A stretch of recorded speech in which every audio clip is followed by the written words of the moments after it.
Longtemps, j'ai cru perdre mon temps avec la recherche. J'avais entrepris plusieurs fois de la lire, et chaque fois elle m'était tombée des mains. Dans son genre d'ailleurs, ce n'était pas le seul. Le dit du Genji, La montagne magique, Ulysse de Joyce. Mais quoi? Ce type qui de page en page se tournait et retournait dans son lit. De qui se moquait-on? Où voulait-on en venir? Mon scepticisme me disait que si je n'y comprenais rien, c'est qu'il n'y avait rien à comprendre. Et pourquoi pas? Même à cette époque, Marcel Proust était déjà devenu une marque. L'ironie voulant qu'il souffre de la malédiction de ces auteurs de parquet anciens et panthéonisés des salons, d'autant plus revendiqués qu'ils ne sont pas lus. Comment savoir alors si cet expert du snobisme était réellement à la hauteur de sa réputation? Et je soupçonnais pendant des années qu'il en allait de Proust comme de ces montres de luxe qu'on confond avec des montres parce qu'elles remplissent la fonction de donner l'heure, mais qui n'en demeurent pas moins en premier lieu des accessoires de mode. Proust a pourtant pris depuis une place prépondérante dans ma vie, et peu d'auteurs pourraient se vanter d'avoir exercé sur moi une influence aussi forte. C'est le propre des grands artistes, il reste avec vous. Comme le Jiminy Cricket de Pinocchio, Proust est la petite voix intérieure qui attire votre attention. Et combien de fois ne m'est-il pas arrivé de vivre telle situation qui m'évoqua la recherche, au point de sentir naître en moi quelque chose de son sourire et de sa présence. Grégory était depuis 1 an ou 2 étudiant en lettres modernes à l'université de Boulogne-sur-Mer. Jadis au lycée, c'était le seul camarade de classe avec qui je pouvais discuter de littérature. J'étais moi-même désormais étudiant à Paris, mais de retour à Boulogne pour les vacances. Nous nous croisons en ville au coin du Prisonnique qui fit longtemps l'angle du haut de la rue de la Lampe et de la rue Victor Hugo. C'est une matinée automnale, grise, sombre et légèrement pluvieuse. Avec le recul, je nous revois avec nostalgie sur ce trottoir noir et mouillé, dans nos accoutrements d'étudiants, piétinant tous les deux dans le froid et dans la vie, telles deux figures humoristiques secondaires perdues dans un décor de bande dessinée, à la Franquin. Pendant quelques minutes, nous échangeons nos impressions quant au contenu de nos études. Je me souviens de son expression mi-choquée, mi-amusée, quand il m'explique que l'un de ses professeurs inaugure ses cours en jetant son exemplaire de la Pléiade sur son bureau au moment d'entrer en classe. Il le jette en l'air. Le volume s'écrase sur le bureau, boum, me dit-il avec ce petit ricanement sifflant que je lui connais chaque fois qu'il me fait part d'un comportement qu'il juge scandaleux. Je notais pour la première fois chez Grégory une certaine révérence pour la collection de la Pléiade. C'est bien le seul matérialisme que je lui ai jamais connu. Ma réaction fut tout aussi typique de mon caractère. C'était quel auteur? Comme si la réponse pouvait ou non justifier de traiter un livre de la Pléiade avec ce genre de négligence. Proust, me répondit Grégory. Je n'étais pas sûr de ma réponse. Ce bavard impénitent, pensai-je. Peut-être qu'il le mérite après tout. À l'époque, je voyais Proust comme un pur styliste, et je savais ce que cela pouvait vouloir dire pour Grégory. Sur le plan littéraire, lui et moi nous tenions sur des planètes aussi opposées qu'il est possible. Lui partisan du style, moi de l'intrigue. Ce que nous avons pu nous disputer là-dessus. Et pour cause, Grégory avait aussi confiance en son jugement que moi dans le mien. Et bien décidé à ne rien céder l'un à l'autre, chacun d'entre nous était prêt à défendre son point de vue passionnément. En dépit de nos différences, je le respectais cependant trop pour dissimuler mon désaccord. Par chance, je n'étais plus si immature que j'étais prêt à froisser gratuitement un ami. Proust, j'ai essayé de le lire, mais franchement, ça ne m'a pas dit grand-chose, démarrai-je, diplomate. J'ai vraiment eu le sentiment qu'il tournait en rond. C'est vrai qu'il aime bien prendre son temps, considère Grégory. Mais il y a de beaux passages, ajouta-t-il. Il y en a un en particulier, qui parle de la pluie qui se met à tomber. C'est vraiment sublime. Grégory était un garçon réservé, et qui pesait ses mots. Il en fallait en général beaucoup pour l'émouvoir, et encore plus pour l'exciter. Mais cette fois, quelque chose dans la façon dont il me parla de ce passage de la recherche me toucha. Visiblement Proust avait fait mouche. Et connaissant Grégory, d'ordinaire si avare de compliments, c'était suffisamment inhabituel pour que je veuille découvrir cet extrait sur la pluie à mon tour. Attends, il y a un coin livre de poche là. Il parlait du prix unique. Si on y trouve un exemplaire de Du côté de chez Swann, je devrais pouvoir te le retrouver. Par chance, ce fut le cas. Je garde l'image de Grégory, debout devant moi, faisant volter les pages du livre entre ses doigts comme un croupier les cartes d'un casino avant d'annoncer la couleur et la mise. Qu'est-ce qui fait que le souvenir m'en est resté ainsi si vivace? Est-ce que la mémoire fait son travail avant? Parce que l'on sent d'instinct que va se jouer dans l'instant un épisode qui va marquer notre vie? Ou le fait-elle après, en mobilisant la mémoire immédiate?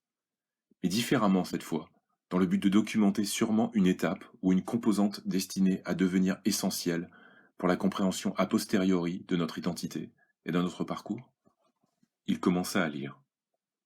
Un petit coup au carreau comme si quelque chose l'avait heurté, suivi d'une ample chute légère comme de grains de sable qu'on eût laissé tomber d'une fenêtre au-dessus, puis la chute s'étendant, se réglant, adoptant un rythme, devenant fluide, sonore, musical, innombrable, universel. C'était la pluie. Je me souviens du temps qui me fut nécessaire pour recevoir cet extrait, l'absorber enfin. On dit souvent qu'il faut réfléchir avant de parler. Je sentais qu'il me fallait maintenant faire une pause avant de penser. Je ne laissais rien paraître, mais au fond de moi j'étais troublé, et dans ce trouble résidait quelque chose de ce léger vertige qu'on ressent quand quelqu'un vous offre un cadeau inattendu, et qui témoigne si bien de sa compréhension de vous. Vous ne soupçonniez pas cette compréhension intime de la part de cet autre, que vous-même peut-être ne connaissez pas vraiment. De cela vous êtes ému, comme on l'est quand on prend conscience sur le tard d'avoir fait montre d'ingratitude envers quelqu'un de bien. Ce cadeau si judicieux entre les mains, on ne sait plus comment réagir. On se contentera de remercier, et bien sûr l'autre sera content, mais le regret demeure au fond de soi, de ne pas avoir pu faire plus, de ne pas avoir su dire merci de façon suffisante, de ne pas avoir su être à la hauteur d'une sympathie ou d'une amitié, et d'avoir fauté par omission depuis trop longtemps. Je me souviens ainsi d'un moment non pas d'éblouissement, mais d'intimité avec la pensée d'un auteur, d'un homme mort depuis 70 ans. Je pris le livre des mains de Grégory, avec un respect nouveau et soudain, et je lus le passage moi-même, pour le relire encore. En un point bien réel du temps, Marcel Proust avait posé jadis cette phrase sur le papier, qui par un étrange jeu d'écho au travers les décennies me parvenait par la bouche de Grégory, loin de Paris, jusque dans notre petit coin de province. Et je retrouvais à travers elle quelque chose de ma propre inclination mélancolique pour le monde, comme chaque fois que la pluie se mettait à tomber lorsque j'étais enfant. Je finissais par me rappeler les chambres d'hiver, ou par un temps glacial le plaisir qu'on goûte et de se sentir séparé du dehors, écrit également Proust dans les premières pages de Combray. Et c'était bien de cela qu'il s'agissait, de l'innocence, de la douceur, de la chaleur retrouvée, du réconfort. Rien de tout cela n'était dit dans ces quelques lignes sur la pluie, mais ce sentiment les imprégnait. Il fallait que le narrateur fût au chaud et à l'abri de celle-ci, pour l'accueillir de cette façon. La phrase elle-même était superbe. Cette séquence comme un travelling, non pas sur la pluie, mais sur la pluie qui s'annonce. Ce rythme décrit en même temps qu'il rythme tout le passage jusqu'à sa conclusion. Cette accélération des adjectifs, sonores, musicales, innombrables, universelles, comme s'accélère la chute de la pluie elle-même, et l'association des images qui s'y attachent et qui colorent sa lecture d'un échantillon d'impressions, de la poésie à la mélancolie, à l'émerveillement, à la nostalgie de l'enfance. Par la suite, je l'ai souvent utilisé pour mettre au défi des sceptiques de la littérature. Comment diriez-vous que la pluie se met à tomber? On peut avoir de bonnes surprises, mais quand seulement on a une proposition, c'est généralement la médiocrité, au mieux la banalité qui domine. Ce qui n'est pas grave d'ailleurs. Le talent de Proust ne serait pas ce qu'il est si le premier venu était capable d'en faire autant.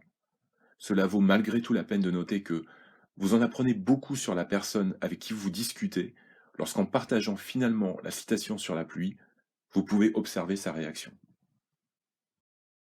À moi, cet extrait de Proust a ouvert les portes de la recherche.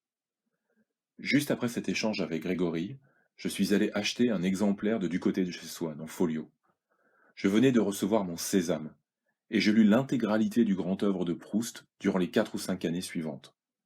D'autres découvrirent Proust plus tard, cette fois par mon intermédiaire, ce qui veut dire par celui de Grégory, et donc de cette pluie de Combray qui pour le lecteur d'aujourd'hui continue de se mettre à tomber.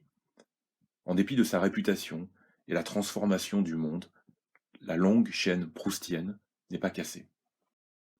J'abordais désormais la recherche différemment, non pas comme un simple lecteur, mais comme un interprète. C'est vrai, la lecture de Proust est exigeante. Devant elle, vous devez vous présenter avec une certaine humilité. comme se présente un musicien devant une partition. Lire Proust, c'est l'interpréter, comme on interprète les plus grands compositeurs. Bach, Beethoven, Mozart. Tel l'apprenti yogiste découvre qu'il ne sait pas respirer, on découvre ainsi parfois qu'on ne sait pas lire. Pas vraiment. On décroche, on retourne, on reprend. On arpente ces pages une à une au prix d'un minimum d'effort. Mais la récompense est là, d'un paysage intérieur qu'on contemple une seconde, la mémoire encore fraîche, la dernière page tournée.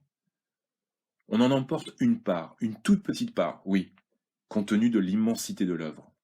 Mais qui est la vôtre? C'est désormais votre petit bagage. Vous l'emporterez partout où vous irez. Il ne vous quittera pas.